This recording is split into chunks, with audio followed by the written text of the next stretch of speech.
In this video, I'm going to be taking a look at the Elegoo Neptune 2S, and on the way through this review, we'll talk about a few of the upgrades it has and how well they work and whether it's worth having them at all.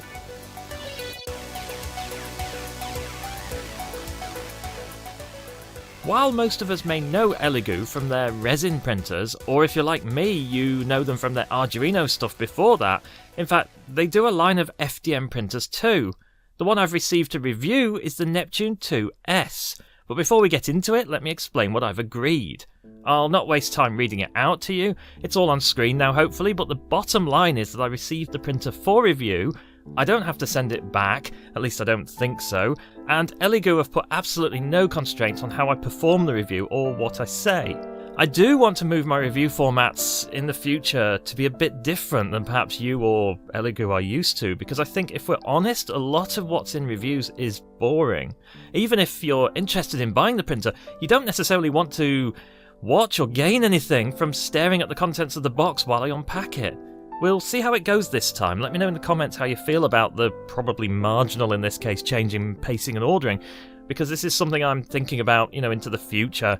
When it comes to doing reviews, I want to kind of weave them into other subjects, if you get what I mean. So, back to the machine. Well, if you think this looks like an Ender 3 V2, then you're correct. This is an Ender 3 V2. Sorry about that. It's just that these two machines are so similar in so many ways, and of course that's because the Ender 3 design is pretty much ubiquitous these days. This one seems closer than most though, as you can hopefully see. And yet in other ways, Elegoo have diverged from the direction Creality have taken. So this kind of feels like an Ender 3 V2 from a mirror universe, one where different choices were made and different priorities were considered important. For example, the power supply is on the side on this machine, just like the Ender 3 V1, which in my view is a good move because it makes cooling a lot more cool. Steve here has been a lot quieter, for example, since I actually added vents to the bottom. It's a standard bowden setup, which means theoretically it excels at printing PLA fast, but is tricky for printing flexibles. Although, depending on what the thumbnail and title I've chosen, you may already have been clued into the fact that this is not entirely true. Bowden though, in case you're not familiar, as I've mentioned before in previous videos, it just means there's a tube between the extruder that pushes the filament and the hot end, which extrudes the filament, rather than the direct drive, which is effectively just short bowden, really short bowden with the extruder being on top of the hot end, thus adding weight to the hot end. I think if we are to highlight the most important differences with this machine compared to Steve here, it would be the bed and the extruder. Both of those are glaringly obvious to anyone who already owns a 3D printer, not only because they look quite strikingly different, but because at this price point, they're actually both particularly unusual. First up, look at the bed. This is PEI, but it's not just PEI, it's the good stuff. I've previously talked about, and talked more about, and been criticised and vindicated. It's a whole thing I don't want to get into, but this bed is most certainly the electrostatically coated baked type of sheet, and it's textured. It's hands down my favourite printing surface as of this moment, until a better one comes along, and it's been performing every bit as well as the Energetic one that I bought not too long ago for my Ender 3. In fact, I'm fairly sure it's made by Energetic anyway. If we compare the two side by side, it's virtually identical. I can't prove this, but I guess that's the idea, you're not supposed to be able to prove it. We will not, however, be talking about the rear of the bed in this episode. Yeah. Second standout feature is the extruder. Now, these things do set off some alarm bells with me, and with good reason. I'm sure they do with some of you too. The standard issue dual gear metal extruder is a product that seems to have had quite a rough past. And while I'm happy to say that Elegoo seem to be aware of that, and they've either chosen an updated design or they've somehow found a shorter gear and added a washer at the base, either way, this one will not be grinding itself to pieces in the usual manner. I don't see any wear at all to the base after I guess about 50 hours of printing during the test so far. It's not entirely out of the woods though, this extruder, but more on that in a minute. These dual extruders exist though to solve mainly two problems. The first, and we'll have a look at this closer, is the crushing of the filament. This isn't something I've worried about hugely in the past, but I guess it's better if the filament going into the bowden tube is not deformed into a non-circular profile, which one gear can do because of the amount of pressure it has to put on with the one side. Having two sides is supposed to spread that out, and I'm going to show you the difference here under the microscope. Behind the extruder we have a filament sensor, which is useful if you're into that kind of thing. I have 3 printers now with these on, and there's 4 filament sensors because the G-Tech has 2. I have never yet triggered one of these things because I just watch the filament, but I guess it's nice to have, especially if you are away from your printers more than I am. It's impossible not to notice the touchscreen on this model, as it stands out due to the unusual main screen design with the red and black icons and nothing much else going on there. I actually get along with this system really well with the interface on this printer, but it's important to point out that the screen is resistive rather than capacitive. We're all so used to capacitive screens these days that when you go pressing it with your fat thumb, it will get confused and activate multiple buttons sometimes. Resistive screens need one single point for touching, so it's well worth printing out or using a stylus to operate this screen, or if you've got a fingernail, use that. This solves any unreliable issues with missed or misread clicks. And this is absolutely the same for every touchscreen I've seen on the 3D printer. I have no idea why resistive screens are still the standard there. The operating system used on this touchscreen is still Marlin, it's Marlin 2 to be specific, but it has one really cool feature that is rarely seen on stock printers, and that's the thumbnail functionality seen here on the included model. I'll cover how to do that yourself in Cura in a moment, but this is really cool. Other upgrades include the PTFE tube being the darker blue stuff, so that's even the darker blue for Capricorn. This is supposed to handle higher temperatures than the lighter stuff, but so I would still prefer not to exceed the usual 240C-ish, especially without opening a window. I mean, you might go up to 245 if you open a window. You may choose otherwise, you may choose to take a higher risk, but the other thing with this tubing is that it has an advantage with, is it's thinner on the internal diameter, or at least it's supposed to be. It's supposed to be 1.9mm internal diameter compared to your standard 2mm on normal white PTFE tube.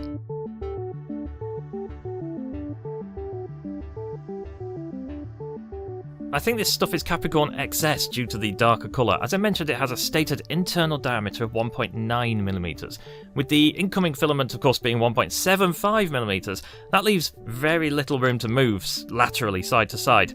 This is of course most important with flexible filaments, where pushing them will give them the option to expand outwards in the tube rather than moving down the tube. And combining this with the dual gear extruder, which is supposed to work really well with flexibles, this could turn out to be a machine with a ability to absolutely print TPU with an unparalleled result for a Bowden setup. Spoiler, it does, but we'll come to that in a minute after we talk about the build. The build is really something I don't want to spend a lot of time over because it's identical to the build process of an Ender 3 or an Ender 3 V2, to the point where you could almost certainly build this printer using an Ender's manual and vice versa. I will note, however, that the Elegoo manual here is very well written and clear, and it makes a much simpler process. So if you are building an Ender 3 V2, maybe have a look at the Elegoo manual. But it's still a relatively huge faff to build an Ender 3 style printer, mainly because this is a kit and it does require extensive, or relatively extensive assembly. Realistically, you're going to take 2 hours to build this the first time you build one. You could cut that down to an hour if you've done it before and you know what to look for. I personally, because I've done 3 of these now, I could probably build one incorrectly in 30 minutes if I had to. I mean, maybe I'll do that one day, just see if I can speed build an Ender. If you do want any advice on how not to mess up building this printer, then I'll put a card in the corner for the same video for the Ender 3. We need to look at the insides of this thing too, I think. It's kind of the rules. We have a ZNP Robin Nano 1.3 board in here, which appears to be a copy of the MKS Robin Nano, which is a fairly respectable board with a lot of bells and whistles, although a lot of them appear to remain unused here. I haven't spent a lot of time so far looking into whether you can mod the printer to use some of these slots, or indeed what they're intended to be used for, but I think that might be something I might poke around pretty soon, as I'm intrigued by the number of unused plugs and slots. This is really unusual for a stock board, especially in this price range. The onboard chip is a 32-bit ST Microelectronics STM chip, which has a decent 512K of EEPROM, which is also good to see, as it means that if it comes round to custom firmware, you have a lot of options there. The only odd choice I've noticed here, though, is the drivers. One of the selling points of the Neptune 2 is its silent drivers, yet I have some reason to believe, and this is pretty much impossible for me to confirm, but I've verified as much as I can by means of a Reddit post. I know it's not terribly authoritative, but it's actually the FAQ for the Neptune 2 community, so I do believe it. It says that the E and Z axes are using non-silent drivers. This is a bit baffling to me, as it does seem to be true, and it does cause the printer to make significantly more noise than Steve, especially when changing layers or doing large extrusions, although the fan noise of the Neptune is notably lower when idle than Steve is, so it kind of cancels itself out, I guess. Print quality on PLA is very much fine, perhaps a little better than fine. I did tests of Ender 3 V2 prints and I compared them side by side with Neptune 2 for large items and small items, sometimes with the same Filament 2 for objectivity, and both had brand new nozzles in, so there's no notable difference really once you set the acceleration in firmware to the same on the Neptune as it is on the Ender 3. Now where things get interesting, and I think the part you've probably been waiting for, is the performance of flexible filaments. I printed out this Kraken Kerbal thingy, which is very funny obviously, and it came out nothing short of outstanding. But I've previously spoken about how easy this is to print even on a bowden because of the lack of retraction and jumps in the code, so it's kind of a lazy test. Most printers, even the worst printers with TPU, will pass this with flying colours, so let's see something more awkward. Now we're talking. I designed these two posts to be a real pain for printing with TPU due to the angles, the sharp points. I also designed them to mimic real-world prints by having actual infill for the slicer to use for wipes if it was going to do that, which a lot of retraction towers, just like the little circular ones, they just don't have that. As you can see, the Ender is making a fair mess of it, and fair play, this is exactly what we would expect from a standard bowden printer. This is entirely normal. But what about the Neptune? To be honest, this actually blew me away. I shared the picture on Discord even, and the people who saw it were largely shocked too, including some disbelief as to whether it was actually TPU. This is very similar to the performance you'd expect on a direct drive. It's important to say that the exact same G-code file was used between both these printers in these tests. All the settings were 100% identical, ruling out any slicer or retraction or temperature setting differences. You could see some issues with overhangs, but those would be expected by nature of the material. There's just no stringing on here at all, and that's the biggest shock. Whether this is down to the dual gear extruder or the PTFE tube, I don't know. It can't be much else. These printers even have the same hot end, so it's got to be one of them.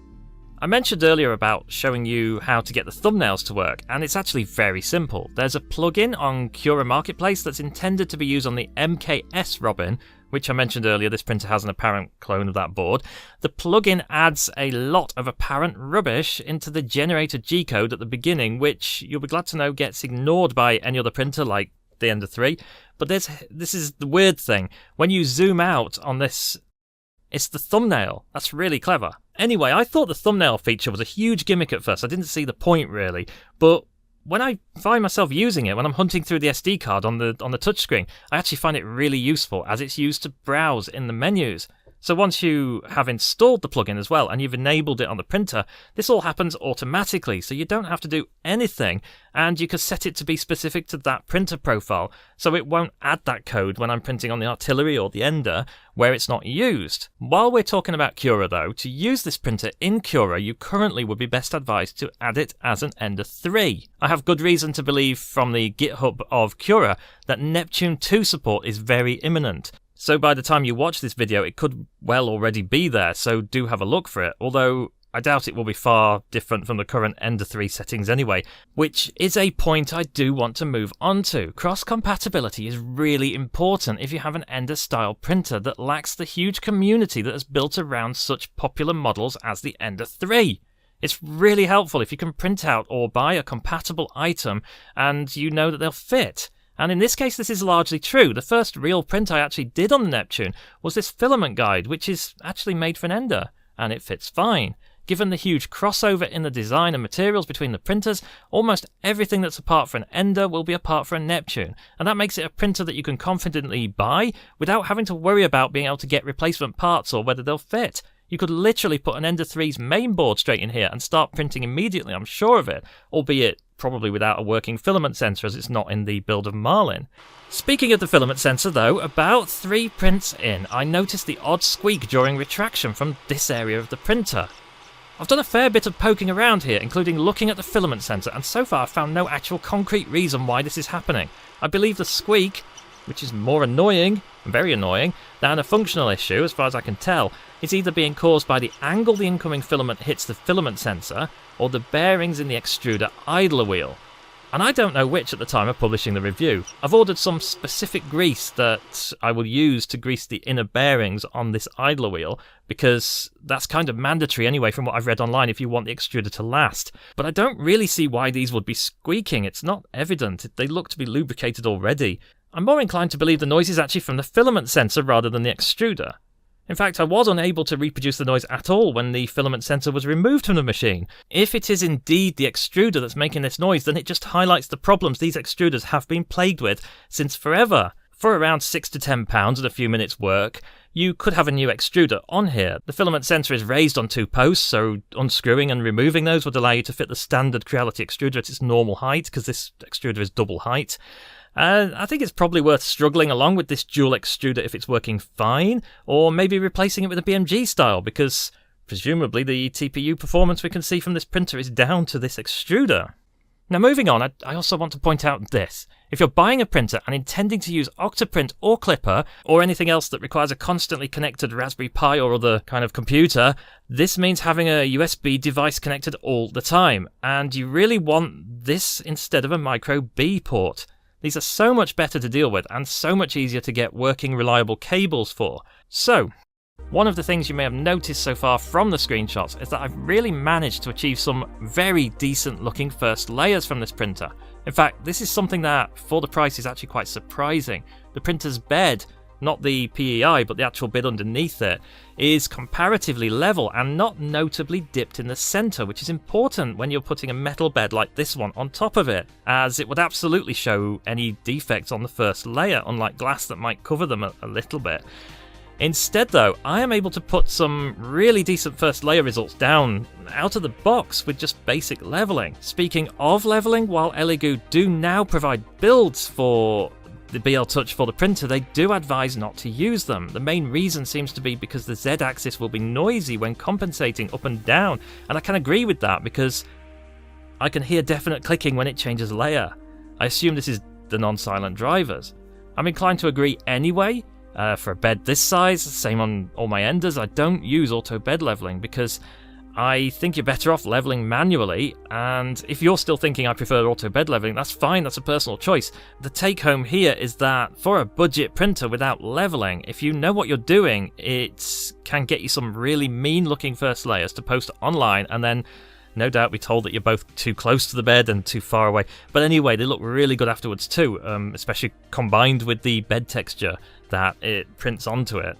I really like that effect. At the time of review, there doesn't seem to be much difference between the pricing of the Ender 3 V2 and the Neptune 2S, depending on where you look.